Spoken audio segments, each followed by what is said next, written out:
नमस्कार दोस्तों, मैं निकेंद्र आपका स्वागत करता हूं अपने YouTube चैनल पर। आज की वीडियो में हम बात करेंगे BHIC 131 को लेकर के।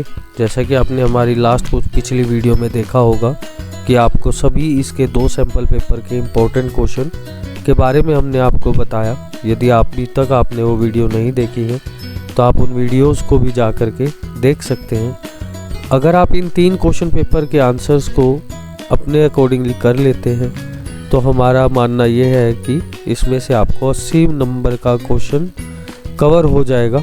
इसके बाद आपको अपने क्वेश्चन पेपर में इजीली मार्क्स लेने में हेल्प मिलेगी। यदि आप हमारे चैनल पर नए हैं तो आप हमारे चैनल को सब्सक्राइब करें और बेल आइकन का बटन दबाना ना भूलें ताकि इग्नू से रिलेटेड सभी जानकारियों की नोटिफिकेशन आप तक जल्द से जल्द पहुंच सके। और अधिक जानकारी के लिए आप हमारी वेबसाइट a2zignoo.in पर भी विज़िट कर सकते हैं, जहां पर आपको इग्नू से रिलेटेड सभी जानकारियां प्राप्त होंगी। दोस्तों, जैसा कि हमने अपनी लास्ट वीडियो में आपको बताया कि इग्नू के असाइनमेंट के कुछ ही दिन पेंडिंग रह गए हैं। यदि अभी तक आपने अपनी असाइनमेंट को नहीं बनाया है तो आप हमारी वीडियोस के थ्रू देख के अपनी असाइनमेंट को बना सकते हैं। यदि आप एक जॉब पर हैं या आप अपना कोई बिजनेस करते हैं और आप अपनी असाइनमेंट को नहीं बना सकते तो आप हमारे स्क्रीन पर दिए गए व्हाट्सएप नंबर पर मैसेज कर सकते हैं या आप हमारे दिए गए नंबर पर कॉल कर सकते हैं। आपको किसी भी प्रकार का सोल्ड असाइनमेंट, प्रोजेक्ट, सिनॉप्सिस और अगर आपको डायरेक्ट सबमिशन जैसी सर्विसेज भी चाहिए तो हमारी टीम द्वारा आपकी संपूर्णतः सहायता की जाएगी। हमारी टीम को आप इजीली ट्रस्ट भी कर सकते हैं। हमारे डायरेक्ट सबमिशन में आपको 80+ मार्क्स की गारंटी रहेगी। तो आप हमारे दिए गए व्हाट्सएप नंबर पर मैसेज ड्रॉप कर सकते हैं या दिए गए नंबर पर कॉल भी कर सकते हैं। आपकी संपूर्णतः सहायता की जाएगी। तो आइए दोस्तों, वीडियो को शुरू करते हैं और आज हम बात करेंगे सैम्पल पेपर नंबर 3 के सेकंड पार्ट को लेकर के। जैसा कि हमने आपको लास्ट वीडियो में बताया था कि हमने अब तक मौर्य समाज का वर्णन कैसे करें, तो इस क्वेश्चन तक हमने डिस्कस किया था। आज की वीडियो में हम बात करेंगे इसके क्वेश्चन नंबर 6 को लेकर के, जो कि आप अपनी स्क्रीन पर देख पा रहे होंगे, जो कि है मौर्यांतर काल के प्रमुख स्तूप कौन थे। तो इसके जो प्रमुख स्तूप है आज इस क्वेश्चन को लेकर के हम बात करेंगे, जिसमें कि आपको देखने को मिलेगा सांची, भरतूत, अमरावती, नागार्जुनकोंडा स्तूप। तो कुछ इस तरीके से आपको इसमें 4 स्तूप देखने को मिलेंगे। तो इसके बारे में हम लोग इस क्वेश्चन में बात करेंगे, जो कि रहेगा सांची के महान स्तूप का निर्णय मूल रूप से सम्राट अशोक महान ने 3री शताब्दी ईसा पूर्व में करवाया था। इसका केंद्र बुद्ध और अवशेषों पर बनी एक साधारण अर्धगोलाकार ईंट की संरचना थी। इसके ऊपर छत्र बना हुआ था, जो उच्च पद का प्रतीक एक छत्रनुमा संरचना थी, जिसका उद्देश्य अवशेषों को सम्मान देना और उन्हें आश्रय देना था।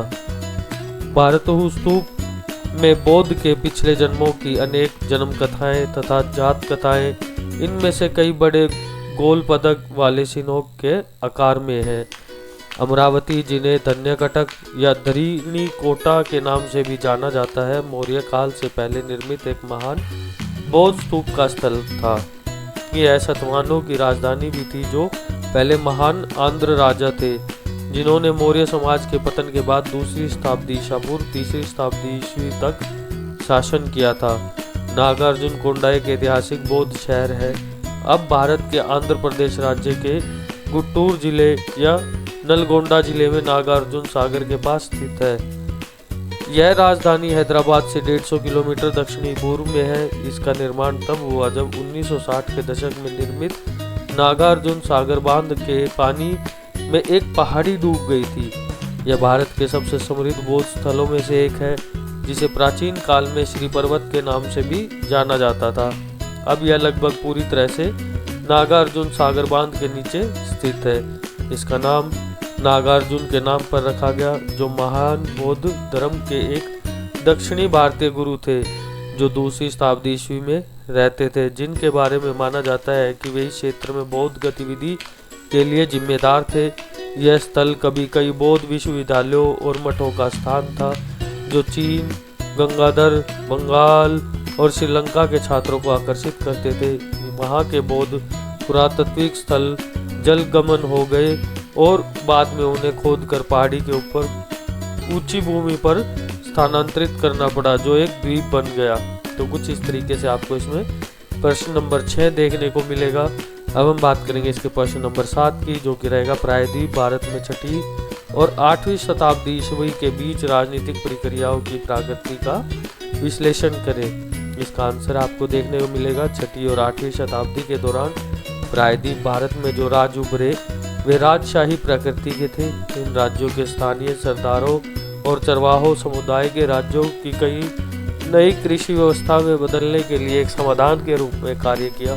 राज्य के लिए इस तरह की कई महान कार्य करने के लिए ब्रह्मदेव और मंदिर की राजाओं की राज्य की सीमा का विस्तार करने और स्थानीय समुदाय की नई कृषि व्यवस्था के अंतर्गत लाने में सहायता की। तो कुछ इस तरीके से आपको इसमें पहला पैराग्राफ देखने को मिलेगा।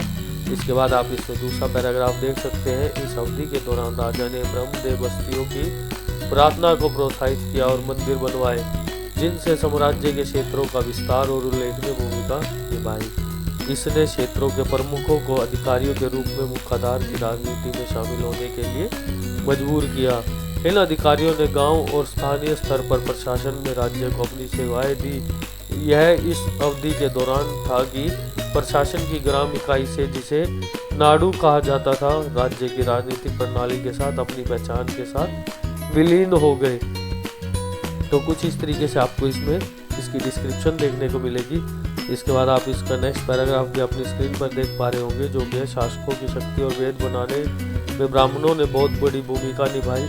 राजाओं को आमतौर पर उच्च पद्धति दी जाती थी और उन्हें मूर्तियों को दैवीय उत्पत्ति से जोड़ा जाता था। जब राजा महान योद्धा होता था तो समाज में उसका स्थान ऊंचा होता था।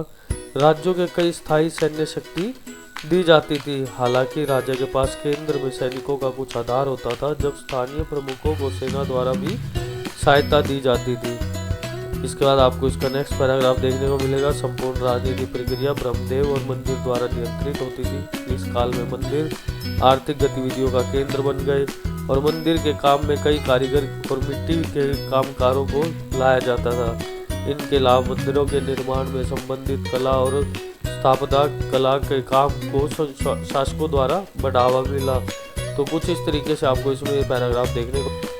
इसके बाद हम बात करते हैं इसके नेक्स्ट पैराग्राफ की। इसके अलावा उस काल के शासकों ने ब्राह्मणों को भूमि दान में दी, जो राज्य का विस्तार करने और खेती के अंतर्गत अधिक क्षेत्र लाने का एक सफल साधन बन गया। ब्रह्मदेव भूमि पर खेती करने लगे और बड़े पैमाने पर किसानों को काम पर रखा जाता था और कभी कभी जमीनों को ठेकेदार को पट्टे पर दे दिया जाता था। इसलिए इस प्रथा ने राज्य और मंदिरों के रखरखाव के लिए राजस्व का एक अच्छा स्रोत बनाया। तो कुछ इस तरीके से आप इसको डिस्क्राइब कर सकते हैं। अब हम बात करेंगे इसके 8वें प्रश्न की, जो कि रहेगा दक्कन में प्राथमिक शहरीकरण की प्रक्रिया का विश्लेषण करें।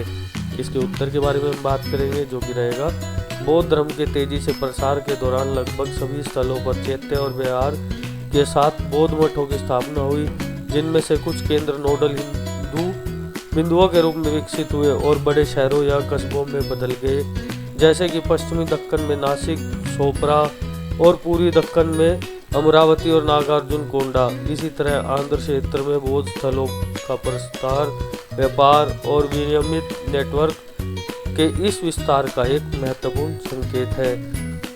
इसके अलावा व्यापार मठवासी अर्थव्यवस्थाओं और मौद्रिक विनियमित के लिए महत्वपूर्ण था, जो सतवाहन और सतवाहन के बाद के काल के दौरान विकसित हुआ। विशाल चट्टान काट कर बनाई गई गुफाओं का उल्लंघन, पत्थर और ईंटों से विशाल स्तूपों और चौथियों का निर्माण, शासक परिवारों और व्यापारी संगठनों द्वारा मठों की संपदा के लिए प्रावधान, नियमित आय के लिए शिल्प संदेशों में निवेश और नकद लेन देन, विशेष रूप से कपड़े जैसी आवश्यक वस्तुओं की खरीद और मठों की संपदा की उपज की बिक्री ने मठों के लिए व्यापार नेटवर्क को महत्वपूर्ण बना दिया। तो कुछ इस तरीके से आपको इसमें ये पैराग्राफ देखने को मिलेगा, जैसे कि आप अपनी स्क्रीन पर देख पा रहे होंगे। इसे आप यहाँ से देख करके लिख सकते हैं, नोट्स भी बना सकते हैं और आप वीडियो को पॉज करके भी इसको पढ़ सकते हैं, जिस भी चीज़ में आप कंफर्टेबल हो। तो कुछ इस तरीके से आपको इस प्रश्न नंबर 8 का आंसर देखने को मिलेगा। अब हम बात करेंगे इसके प्रश्न नंबर 9 की, जो कि रहेगा तमिल देश पर दिल्ली सल्तनत की सेनाओं ने आक्रमण किया और पांड्य साम्राज्य पर दावा बोला। चर्चा करें। अब हम इसके उत्तर की बात करेंगे, जो कि रहेगा 1300 ईस्वी से 1650 ईस्वी तक का काल तमिलनाडु की राजनीति स्थिति में निरंतर परिवर्तन का काल था। दिल्ली सल्तनत ने सेनाओं ने तमिल देश पर आक्रमण किया और पांड्य साम्राज्य पर हमला किया। इसे दिल्ली सल्तनत इतनी अधिक फैल गई कि जल्दी ही इसका पतन हो गया, जिसके बाद दक्कन में ब्राह्मणी सुल्तानों का उदय हुआ। विजयनगर साम्राज्य होयसल और चालुक्यों के राज्यों की राख में उभरा और अंततः पूरे दक्षिण भारत पर विजय प्राप्त की। विजयनगर के राजाओं ने अपने राज्य के विभिन्न क्षेत्रों पर शासन करने के लिए क्षेत्रीय राज्यपालों को नियुक्त किया और तमिलनाडु पर मुद्रे नायक, तंजवार नायक और जिंजी नायक का शासन था। इस अवधि में दार्शनिक कार्य, टिप्पणियों, महाकाव्यों और भक्ति कविताओं का एक बड़ा उत्पादन हुआ। विभिन्न हिंदू संप्रदायों द्वारा कई मठ स्थापित किए गए और ये लोग शिक्षित करने में एक प्रमुख भूमिका निभाने लगे। कई लेखक शैव या वैष्णव संप्रदायों के थे। विजयनगर के राजा और उनके नायक गवर्नर कट्टर हिंदू थे और इन्होंने मालथाओं का संरक्षण किया। हालांकि विजयनगर साम्राज्य के राजा और गवर्नर कन्नड़ और तेलुगु बोलते थे, लेकिन उन्होंने तमिल साहित्य के विकास को भी बढ़ावा दिया, क्योंकि हम इस अवधि के दौरान साहित्य उत्पादन में कोई कमी नहीं देखते हैं। इसके बाद आपको इसमें नेक्स्ट पैराग्राफ देखने को मिलेगा, जो कि दार्शनिक और धार्मिक प्रकृति की कृतियों का एक बड़ा उत्पादन हुआ, जैसे कि वयंकदर द्वारा विश्वनाबोधम 14वीं शताब्दी के अंत में स्वरूपदन देशिकर ने अवधेय दर्शन पर 2 संकलन लिखे, शिव प्रकाशुपेदम तिरुट्टू और उसके बाद अरुणगिरी नाथार, जो 14वीं शताब्दी में तिरुवेन्नमलाई में रहते थे, ने त्रेनुपुल लिखा। आदित्य लहर और आदित्य लहर मीटर में लगभग 1360 छंद भगवान मरुगा पर हैं। मुर्दे नायक के दरबार में एक अधिकारी मदाई त्रिवेंद्रनाथ ने अवैध विधान पर मेयन विलेखम लिखा। 17वीं शताब्दी के प्रारंभ में शिव प्रकाश ने शिव दर्शन पर कई रचनाएं लिखी। इनमें से उल्लेखनीय है नेनेरी, जो पुराणों या कथा महाकाव्यों पर के रूप में था। इनमें से कई तमिलनाडु के मंदिरों के विभिन्न देवताओं पर लिखे गए। विल्लुपुरुत्तर द्वारा रचित महाभारत के महाकाव्यों में सबसे महत्वपूर्ण है। उन्होंने व्यास के महाकाव्य का तमिल में अनुवाद किया और इसका नाम विल्लिल भारतम रखा। भगवान मुरुगन पर कठमपुरम कच्चियप्पा द्वारा लिखा गया शिवचारियार, जो 15वीं शताब्दी में रहते थे, यह कोरे मोटे तौर पर संस्कृत छंदवाकुन पुराण पर लिखा आधारित है। उस काल के पांड्य राजा वास्तुकर्मा पांड्या का एक योगी साहित्यकार थे और उन्होंने पद्धति पूर्व तिथि लिखी। उन्होंने संस्कृत के कोकोहा नामक कामुक पुस्तक को तमिल में अनुवाद किया। तो कुछ इस तरीके से आपको इसमें यह पैराग्राफ देखने को मिलेगा, जैसा कि आप अपनी स्क्रीन पर देख पा रहे हैं। आप इसे अपनी स्क्रीन को पॉज करके भी लिख सकते हैं तथा स्क्रीन को पॉज करके पढ़ भी सकते हैं। तो कुछ इस तरीके से इस क्वेश्चन नंबर 9 का आंसर आपको देखने को मिलेगा। अब हम बात करेंगे इसके प्रश्न नंबर 10 की। संक्षिप्त पर टिप्पणियाँ कीजिए।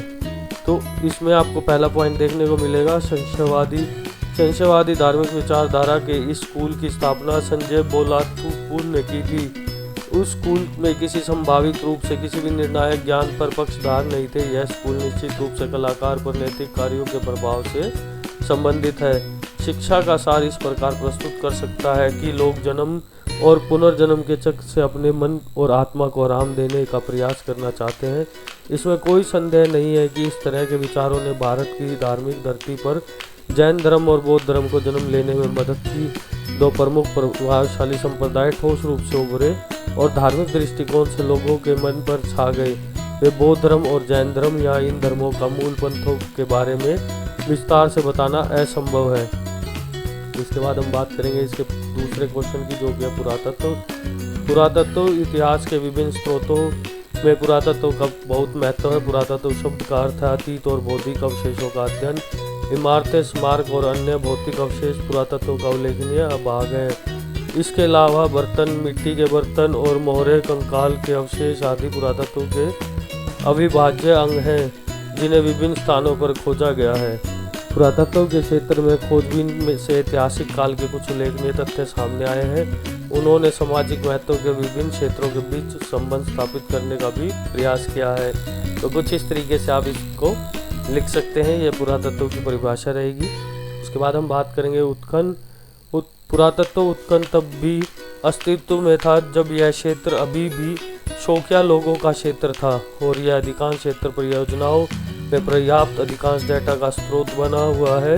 यह कई प्रकार की जानकारी प्रकट कर सकता है जो आमतौर पर सर्वेक्षण के लिए सुलभ नहीं होती हैं, जैसे कि स्ट्रेटिग्राफी, त्रिआयामी रचना और सत्यापन योग्य प्राथमिक संदर्भ।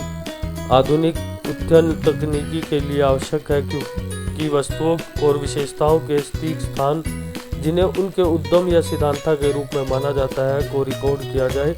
इसमें हमेशा क्षैतिज स्थान कभी उर्वरित स्थिति का निर्धारण करना शामिल होता है। इसी तरह आसपास की वस्तुओं की विशेषताओं के साथ उन्हें जुड़ाव या संबंध को बाद में विश्लेषण के लिए रिकॉर्ड किया जाना चाहिए। इससे पुरातत्वविद का यह निष्कर्ष निकालते हैं कि कौन सी कलाकृतियाँ और विशेषताएं संभव है, एक साथ उपयोग में की गई कौन सी गतिविधि के विभिन्न चरणों से हो सकती हैं। उदाहरण के लिए किसी साइट की खुदाई से उनकी स्ट्रेटोग्राफी का पता चलता है कि किस साइट पर अलग अलग संस्कृति का उत्तराधिकार था, तो अधिक हालांकि संस्कृति की कलाकृतियाँ अधिक प्राचीन संस्कृतियों की कलाकृतियों के ऊपर होंगी। तो कुछ इस तरीके से आपको इसका आंसर देखने को मिलेगा, जैसा कि आप अपनी स्क्रीन पर देख पा रहे होंगे, जिसे आप देख करके याद कर सकते हैं, अपने नोट्स भी बना सकते हैं। अब हम बात करेंगे इसके अगले पॉइंट क्वेश्चन की, जो कि है मध्य पाषाण युग के उपकरण। अब इसमें मध्य पाषाण युग की शुरुआत लगभग 1800 ईस्वी पूर्व हुई थी। यह पूरा पाषाण युग के नव पाषाण युग के बीच का एक संक्रमणकालीन चरण है। तो इसमें जो उपकरण यूज हुए थे उसमें है ब्लेड। उसके बाद आपको इसमें अगला पॉइंट देखने को मिलेगा जो कि है कोर। यह आमतौर पर एक बेलनाकार आकार का होता है जिसकी लंबाई के साथ निशान होते हैं और क्षैतिज सिरे पर सपटा प्लेटफॉर्म होता है। Point, lutein, ट्रेप्च। तो कुछ इस तरीके से त्रिभुजाकार आपको इसके जो पॉइंट है वो देखने को मिलेंगे और मध्य पाषाण युग के उपकरण के बारे में आप अपने स्क्रीन से देख करके लिख पाएंगे। दोस्तों, अगर आपको वीडियो अच्छी लगी हो तो वीडियो को ज़्यादा से ज़्यादा शेयर करें, चैनल को सब्सक्राइब करें और बेल आइकन का बटन दबाना ना भूलें ताकि वीडियो की सारी जानकारी की नोटिफिकेशन जल्द से जल्द आप तक पहुंच सके। वीडियो में अंत तक बने रहने के लिए आपका बहुत बहुत धन्यवाद।